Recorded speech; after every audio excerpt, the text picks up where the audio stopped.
Thank you for listening to the Business Blast podcast. So for all my listeners out there that have been wanting to do your own podcast, I'd like to introduce to you Anchor. Anchor is a one-stop shop for recording, hosting, distributing, and monetizing your podcast. So before I found Anchor, I had never actually done a podcast because all the research that I had gathered made it seem very complex. Then I found Anchor, and Anchor makes podcasting extremely simple. So if you want to do your own podcast, go to anchor.fm/start.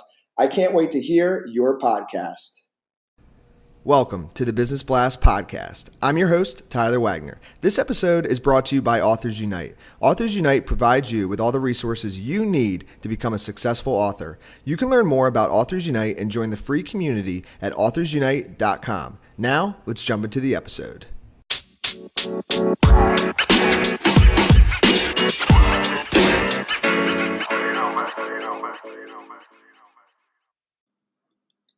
All right, everyone, welcome back to another episode of the Business Blast podcast. I'm your host, Tyler Wagner. Today, I have James Dodkins with us. He is a customer experience rockstar, international keynote speaker, and accidental #1 best-selling author. So welcome to the show, man. Yeah, thank you for having me. Of course. Thanks for joining us. We'll dive into the first one. The first question I have for you, James, is what is the best story from your life that has an underlying valuable message? So, right, okay. It's a good question. So for me, there's a bit of a long story with this, but I'll try and make it as succinct as possible. It was our first big UK tour as a band, and I really wanted to step up my stage performance. So I don't know if you've ever seen, you know, when people like spin their guitar like round their neck, like round the back, and then they catch it. Have you ever seen that? Yeah. Right. I was like, I've got to learn how to do that. So the entire month before, in my back garden, on the grass, so if I dropped the guitar, it didn't break. Right. I'm learning how to do this. And there's a simple trick to it. You've just got to throw it really hard, because if you don't throw it hard enough, it doesn't spin back round. But when you get it right, it looks fucking amazing. Right. So on tour, realised there's a perfect place for this just before the end part of our last song in our set. So first date, do it, amazing, perfect, crowd goes wild. Second date the same, third date the same, all the way through until the last date. Right. The last date was in our hometown, to our hometown crowd, the biggest show of the tour. And it was going to cap, you know, the start of big things for us. And we're playing and everyone's going crazy. And then we get to the last part of the last song and I go to throw the guitar and I look down to catch it. But all of a sudden, it's not there. Oh. What happened was, because I'd practiced so much before and done it so much on the tour, the leather of my strap had actually worn out. And instead of spinning my guitar, I just threw it really, really hard against the wall. Right, so like in that moment, I was like, oh, shit, what do I do? And in a split second, I realised what I needed to do. And I ran forward and I dived majestically into the crowd. Right, and I got crowd surfed and I ended up in the mosh pit. For people listening that don't know what a mosh pit is, when your music is so glorious and magnificent that it makes people want to punch each other in the face, that is a mosh pit. So I ended up in there, and the rest of the band didn't know what the hell was going on, but they finished up the song and it was amazing. Everyone went crazy, they went mental. And to this day, people still tell me that was their favourite gig they ever went to of ours. Now, the point of this was, the reason that I jumped into the crowd is because I understood the outcome that needed to be delivered to our customers. They needed to have that amazing gig. They needed to have that memorable experience. And the end of a show, if I went crying in the corner because my guitar was all busted up, that would have just ruined everything for them. So I was empowered. I didn't need to ask my manager to go ask the record label if I had permission to go and jump in the crowd. I just went and jumped in because I was empowered, because I was a fucking rock star. I didn't need permission. And I think everybody can learn from that. Everyone can be a rock star in whatever they do. They need to be empowered.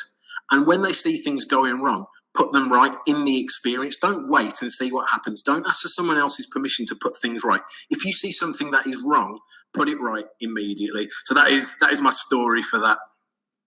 I love that, man. And dude, that was quick thinking, man. That is like probably the best thing, literally, like you said, that you could have done, because it almost like fits like what you were doing. Like you threw the guitar and then you dive in. Like it almost looks like it was all as far as they were concerned, I just like became overcome with heavy metal rage and dive, and I couldn't control my heavy metal soul. And but what really happened is I accidentally wanged my guitar into the wall and didn't really.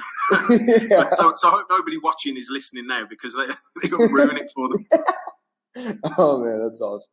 All right, the next one I have for you is, what is the most valuable piece of information we should know that is within your expertise or industry? Okay, good question. I would say, so in my field of expertise, customer experience, customer centricity, a lot of companies try and strive to put their customers first. But I think one of the most important pieces of information that they need to realize and embrace is that if you want to put your customers first, you need to put your employees first. And I agree. And what is your best piece of overall business advice? So not necessarily industry specific. Always do what's right, no matter what. Just do whatever's right. Whatever you know the right thing to do is in your heart, do it, no matter what. And if you could give your younger self one piece of advice, what would that be? Be yourself, no matter what. Because there's a bit of a backstory to this, because when I left the band, I went into the corporate world, and so I thought there was a certain way you had to behave, suit and tie every day, a particular way, a particular demeanour I had to adopt. And it worked, I worked my way up the ranks in the corporate world, and unfortunately, what it led to is it working too well, and I forgot who I was. I turned into somebody that was not me, and I had a little bit of a crisis, and I realised that if I wanted to be happy in what I was doing, I needed to be myself. So, it was a turning point for me, and I think everyone, I wish I would have known that.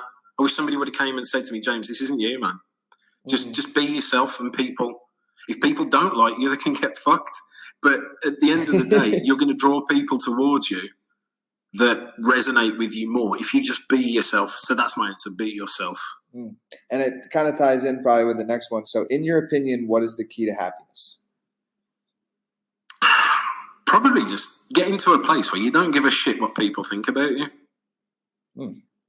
And what is the best book that you've read, and what was the number one thing you learned from that? I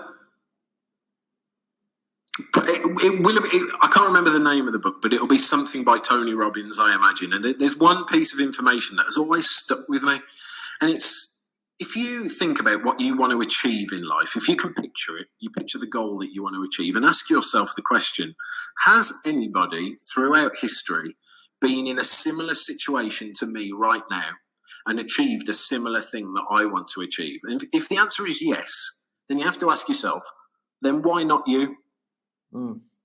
And what is your favorite quote and why? Right. This is one of the quotes that really was a turning point for me when I was, when I'd lost myself.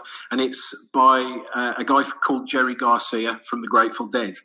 What he said is, you shouldn't be trying to be the best in the world at what you do. You should be trying to be the only person in the world that does what you do.